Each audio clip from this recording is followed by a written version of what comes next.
Hello and welcome to Threefold Herbal Healing. I'm herbalist Liol Sade. I help people who struggle with chronic condition grow their health from the roots up.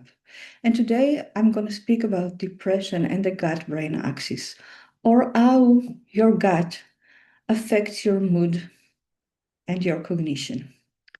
The gut-brain axis is a biodirectional network of communication between the gut, the enteric nervous system, a bundle of nerves in the solar plexus, and the central nervous system. The gut-brain network contains multiple pathways of communication that influences digestion and absorption on the one hand, and mood and cognition on the other hand.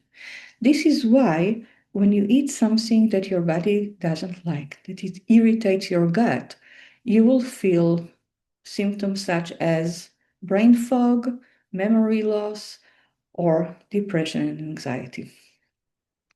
Nerves, immune messengers, and gut microbiome create a complex information network.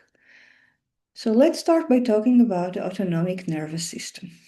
The autonomic nervous system is the branch of the nervous system that manages your survival.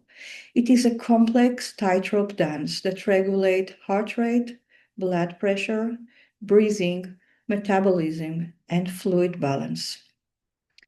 It is a flexible system that has developed two functional modes of operation. The sympathetic nervous system is your stress response, and the parasympathetic nervous system is your rest, digest, and relax response. So let's start by talking about the HPA axis or the stress response. The HPA axis is your stress response, activated whenever you challenge yourself or whenever life challenges you. When the body feels challenged, it will rise and recruit all its resources to survive. And remember that once surviving was fighting bears, fighting the saber-toothed lion. That's type of survivor, and we carry that response into our modern life. Usually that means more blood to the heart, lungs, and muscles, so you can either fight or run away. Stress also means less blood rich in nutrient and oxygen is directed into the gut, leading to subpar digestion and absorption, and over time, nutrient deficiency that increase stress, inflammation, and depression. The other response is the rest, relax, digest. The vagus nerve is the longest cranial nerve in the body. It connects the brainstem to the heart, lungs, stomach, liver, and digestive tract. The vagus nerve play a vital role in the parasympathetic nervous system, your rest and digest response, making it a major neural pathway for information between your gut and your brain. Information flows both ways. Stress affects your digestion and absorption, as we just talked about, and gut condition affect your cognition and mood. Although the vagus nerve can directly sample gut content, it senses gut information through enteroendocrine cells that control gut motility, secretion, inflammatory response, and mucosal defense. So your vagus nerve know everything that is happening in your gut. Vagus nerve pathway regulate inflammation by releasing the neurotransmitter acetylcholine, which binds to immune cells and inhibits the production of pro-inflammatory mediator. So the vagus nerve has an anti-inflammatory effect on your gut. Chronic sympathetic activation impairs the body's natural anti-inflammatory regulation because it suppresses vagus nerve activation. When we are stuck in defensive nervous system state, the vagus nerve become less active, reducing this natural anti-inflammatory regulation. It goes way beyond that because the immune system play roles in that too. 70 to 80% of the immune system lives in your gut. Gut conditions such as leaky gut and dysbiosis increase the release of pro-inflammatory cytokines, immune messengers, that travel through the blood to the brain and can promote brain fog, memory loss, depression, and anxiety. The gut epithelium is a single cell layer that serves both as a selective barrier and an active immune surveillance system. As a barrier, the epithelium blocks toxins, allergens, and pathogens that move through the gut lumen from diffusing into the body. Barrier disruption and diffusion of toxic substances induce mucosal inflammation.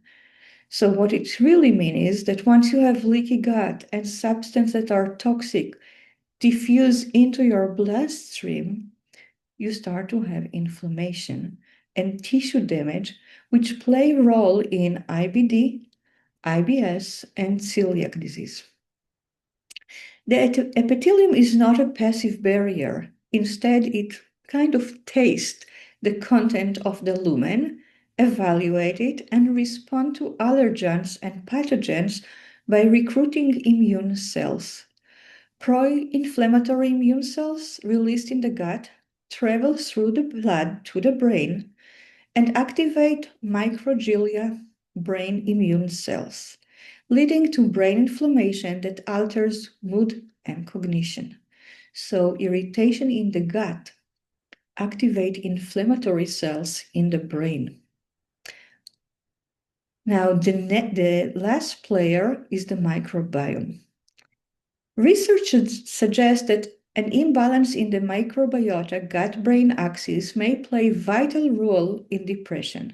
Therefore, restoring gut-brain microbiome balance can alleviate depression symptoms. The microbiome is a diverse ecology of bacteria that lives in your colon.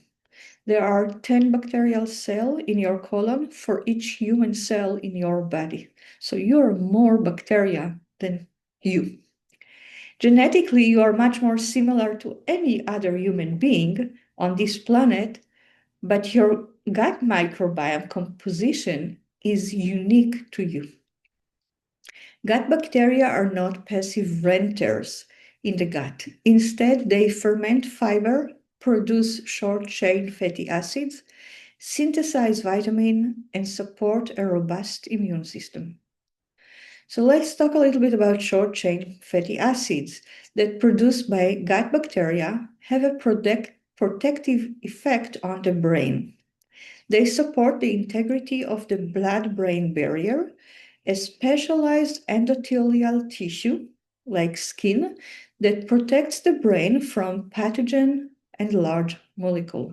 So this is like a physical divider, like a skin that protect neurons from pathogens, allergen, other large molecules from entering the neurons. Those short-chain fatty acid can cross the blood-brain barriers and directly influence brain function. They reduce neuroinflammation by inhibiting microglia activation and influence the stress response. Another fascinating effect of short-chain fatty acids, specifically butyrate, is the release of anti-inflammatory compounds that modulate the immune system both locally and systemically. So those compounds that are fermented by the gut bacteria can actually release anti-inflammatory compounds that travel throughout the blood and suppress inflammation everywhere, including in your brain. Gut bacteria produce 70% of overall serotonin produced in the body. The serotonin produced in the gut cannot cross the blood-brain barrier and primarily regulate gut motility. So if you have constipation or diarrhea, you might have an imbalance in those serotonin, that is produced by gut bacteria.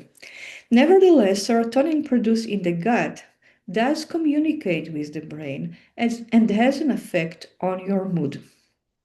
So why all of this is important? When we look at the root cause of depression, all the fingers point to inflammation.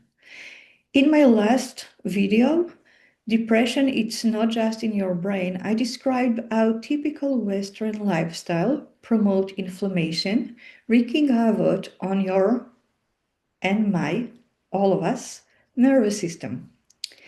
One of the core principles of preventing and reversing depression is an anti-inflammatory diet. So what does that look like? Let's start by adding food. So let's add half a pound of wild-caught cold water fish for the omega-3 fatty acids. Omega-3 is a substrate for anti-inflammatory immune messengers. You want to have a lot of fiber and resistant starch in your diet because the raw material that gut microbiome ferment to produce short-chain fatty acids is fiber and resistant starch. So when you eat it, you don't absorb it, but you actually send it to the gut bacteria and help them thrive. Polyphenol are antioxidants that are found in berries, pomegranates, and olive.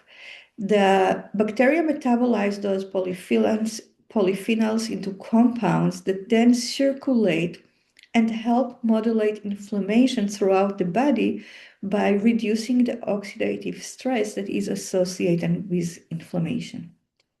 So what you want to eliminate? It's not a surprise, right? Processed food, simple carbs and sugar. They feed strains of bacteria that release pro-inflammatory compounds. So people don't become depressed because of SSRI deficiency. Only a third of the people with depression actually benefit from SSRI. So serotonin deficiency is really not the root cause for most of the people who feel depression. It is, as always, inflammation. Beyond popping a pill, depression is a lifestyle condition. Therefore, reversing depression should start with the basics: diet, stress management, and sleep. Movement, I would add. Meds and herbs can support you on your healing journey and give you the energy and motivation to do the work, but they can be only the first step. They can't be first and last step at the same time. You have to go beyond just SSRI. Well, that was a lot. I hope that if you get all the way here, you feel like you benefited from here. And thank you for taking the time to listen to me talking about depression and your gut. I hope it was beneficial. Please leave me a message below and tell me if you listen and how you feel about it, and if you have questions, of course. If you need support and help, specifically with depression or gut health or both, let me know. Contact me at www.threefoldsherbalhealing.com. Thank you and have a good day.